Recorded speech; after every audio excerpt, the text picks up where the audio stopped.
Assalamualaikum students, how are you? I hope you are all fine. Students, as you know, we are starting our third term and first unit is unit number 9, name, properties and behavior of light. So let's start. Light can travel through empty space. Students, जैसा कि अभी हमने पढ़ा कि light जो है वो empty space में से ट्रेवल कर सकती है। जैसा आप जानते हैं कि हम पहले भी ये चैप्टर रीड आउट कर चुके हैं और इसकी बेस्ट एग्जांपल ये है कि जैसे सूरज यानी सन की जो लाइट है वो जमीन पर पहुंचती है, वो स्पेस में से पहुंचती है। ठीक है, इसलिए लाइट जो है वो एम्प्टी स्पेस में से ट्रेवल कर सकती है। हम अपने प्रीवियस चैप्टर में ये पढ़ चुके हैं कि साउंड जो है वो एम्प्टी स्पेस में से ट्रेवल नहीं करती है। It travel very fast in the form of wave, और ये किस फॉर्म में ट्रेवल करती है? वेव्स की फॉर्म में। ठीक है, the speed of light is 300,000 kilometre पर सेकेंड। जो लाइट की स्पीड है वो कितनी है? 300,000 किलोमीटर पर सेकेंड, यानी एक सेकेंड में लाइट इतनी फास्ट ट्रेवल करती है। आप इसको अपनी बुक्स पे हाईलाइट करें।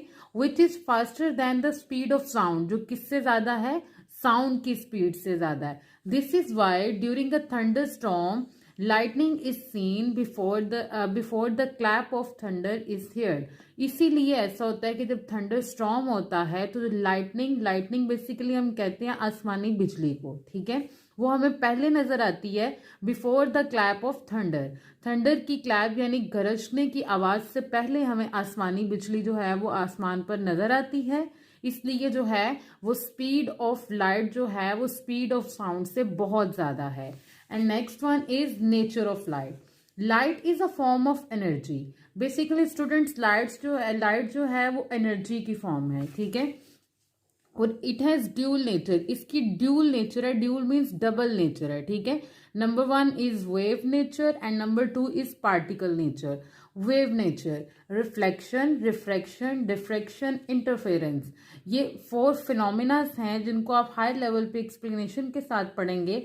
रिफ्लेक्शन बेसिकली है कि आप किसी चीज से किसी चीज का टकरा के वापस आ जाना, और रिफ्रैक्शन बेसिकली है कि अपना एंगल चेंज करके पास आउट हो जाना। ठीक है, ये जितने भी फिनोमिनास हैं ये सब प्रूव्ड हैं कि लाइट जो है वो वेव नेचर है। ठीक है, and next second is particle nature. Light reach us in the form of photons. जैसा कि हमने पहले भी पढ़ा है कि लाइट हमारे तक पहुंचती है किस फॉर्म में? फोटॉन्स की फॉर्म में। Photons are bundle of energy. अब फोटॉन्स क्या हैं? ये एनर्जी के बंडल्स हैं जिनकी एनर्जी जो है वो फिक्स्ड होती है। यहाँ आप शॉर्ट फॉर्म में कह सकते हैं photons are light energy packets, यानी कि हम फोटॉन्स की डेफिनेशन इन शॉर्ट कह सकते हैं कि एनर्जी के पैकेट्स को हम क्या कहते हैं? फोटॉन्स हैं। ठीक है, light energy packets. when these photons fall on metal surface, जैसा कि आप एग्जाम्पल इसको कंसीडर कर लें कि ये मेरा हैंड जो है ये एक मेटल सरफेस है। ठीक है, अभी हमने यही पढ़ा है कि when these photons falls on metal surface, जब ये एक किसी मेटल सरफेस पे फॉल करते हैं यानी गिरते हैं तो क्या होता है हमारे पास? It become hot. तो जो मेटल सरफेस है वो हॉट हो जाते हैं, जो पार्टिकल्स फोटॉन्स के गिर रहे हैं वो हॉट हो जाते हैं। As we know that the metal have free electrons, और हम ये पहले पढ़ चुके हैं कि जो मेटल होता है इसके अंदर एक जो है वो इसके अंदर फ्री इलेक्ट्रॉन्स होते हैं। ठीक है, and these electrons absorb energy, और जब जो है वो फोटॉन्स इसके साथ जाके टकराते हैं, कोलाइड करते हैं, तो इनमें एनर्जी जो है वो अब्सॉर्ब होती है। And when they are loaded with energy they throw it off, और जब इसमें एक्सेस ऑफ एनर्जी यानी एक्सेस ऑफ फोटॉन्स होता है तो ये इसको थ्रो इट ऑफ कर देते हैं यानी बाहर फेंक देते हैं। ठीक है, और ये थी हमारे पास स्टूडेंट्स नेचर ऑफ लाइट, जिसकी क्या है हमारे पास? ड्यूल नेचर है। Number 1 wave nature and number 2 is particle nature.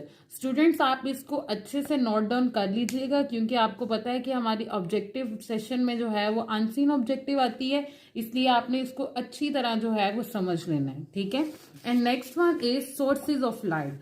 अब लाइट के सोर्सेज कौन कौन से हैं?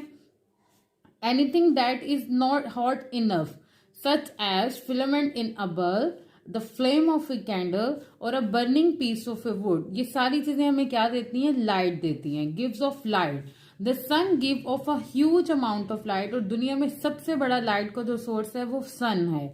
It is the largest source of light on the earth, और ये दुनिया पर सबसे बड़ा क्या है हमारे पास? लाइट सोर्स है। जस्ट लाइक अमेजिंग फैक्ट है, the temperature of the sun is millions of time hotter than a bulb और a candle flame. Candle flame या किसी बल्ब के फिलामेंट से सन का जो टेम्परेचर है वो मिलियंस ऑफ टाइम यानी बहुत ज्यादा जो है वो उससे हॉटर होता है। It's electrons keep on jumping, इसके इलेक्ट्रॉन्स हर टाइम जंपिंग पोजीशन में होते हैं and they keep pouring out bundles and bundles of light, और ये हमेशा अपने अंदर से बहुत ज्यादा लाइट जो है वो एमिट करते रहते हैं। And next one is luminous and non luminous object. अब ल्यूमिनस एंड नॉन ल्यूमिनस क्या है? We can classify object into two groups, number 1 luminous and number 2 non luminous. Luminous क्या है?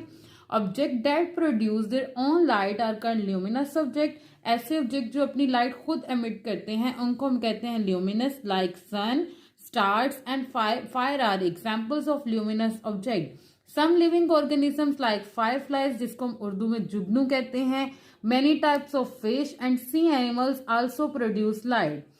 Object that do not produce their own light, और ऐसे object जिनकी अपनी कोई लाइट नहीं होती, आर कॉल्ड नॉन ल्यूमिनस। उनको हम क्या कहते हैं? ये नॉन ल्यूमिनस हैं। They can be seen because they reflect light, वो इसलिए नजर आते हैं क्योंकि उनके ऊपर से लाइट जो है वो रिफ्लेक्ट होती है। जैसे अभी हमने पहले भी इस फिनोमेना के बारे में पढ़ चुके हैं कि ये वेव नेचर के अकॉर्डिंग है। This light come from the other source, जो कि अदर सोर्स से उनके ऊपर लाइट पड़ती है, वो रिफ्लेक्ट होती है, तो वो चीजें हमें नजर आती हैं। The moon is a non luminous object, ये हम पहले भी पढ़ चुके हैं स्टूडेंट्स। और मून क्या है? यानी चांद हमारे पास एक नॉन ल्यूमिनस ऑब्जेक्ट है, यानी इसकी अपनी कोई रोशनी नहीं होती। It does not produce its own light, इसकी अपनी कोई रोशनी नहीं होती। It reflect the light of the sun, ये सन की लाइट को रिफ्लेक्ट करता है, जिसकी वजह से ये रात के अंधेरे में हमें नजर आता है। ठीक है,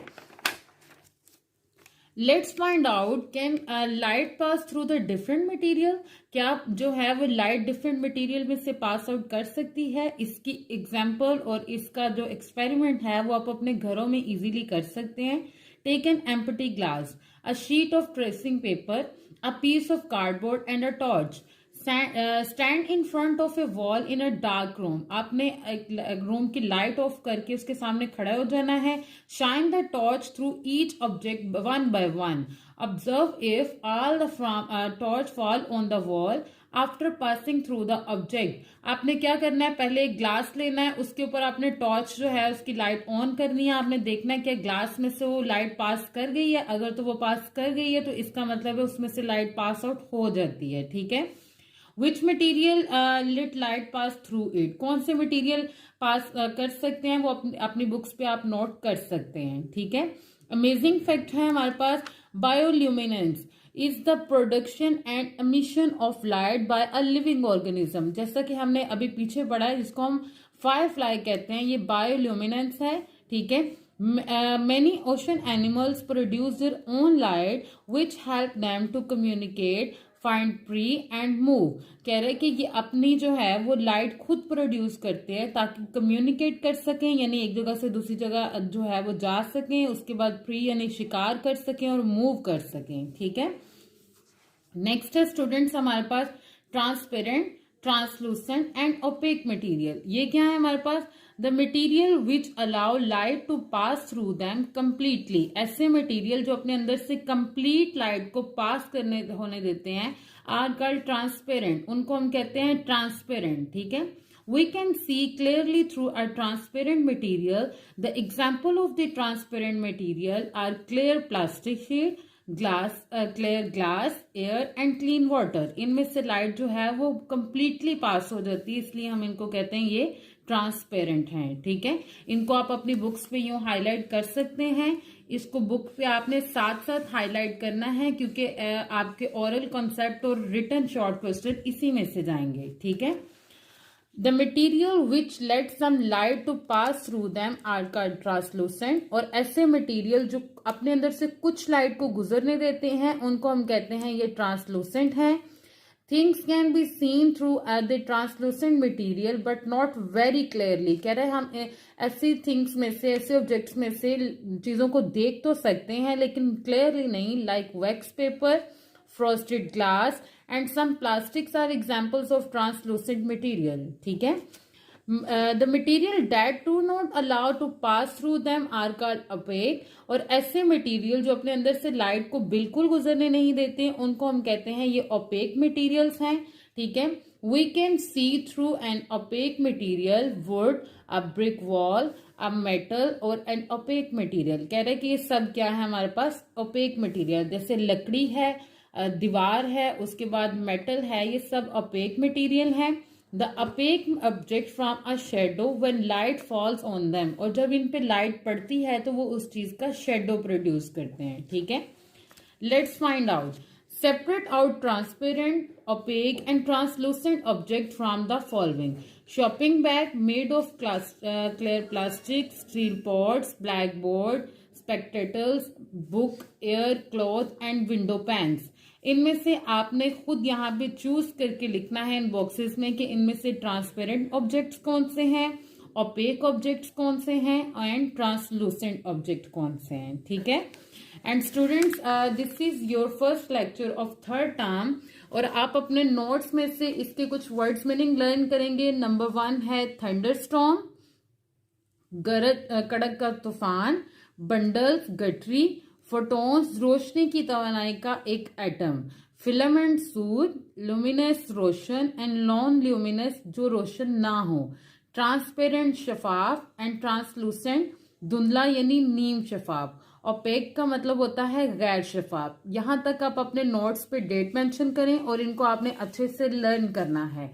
and question number 5 from your notes, question give out short question answers. Question number 1 है व्हाट इज लाइट, जिसको आज हम अपनी रीडिंग में पढ़ चुके हैं। Light is a form of energy, ये भी हम पढ़ चुके हैं कि लाइट किसकी फॉर्म है, एनर्जी की। The bundle of energy thrown off by the electron it is called light, इसको हम क्या कहते हैं, लाइट। यहां तक अपने नोट्स पे डेट भी मेंशन करें और इसको आपने अच्छे से लर्न भी करना है। आई होप कि आज का लेक्चर आपको अच्छे से समझ आ गया होगा। अगर किसी बच्चे को मेरी किसी चीज की समझ नहीं आती तो वो मेरे से कांटेक्ट कर सकता है। Thank you.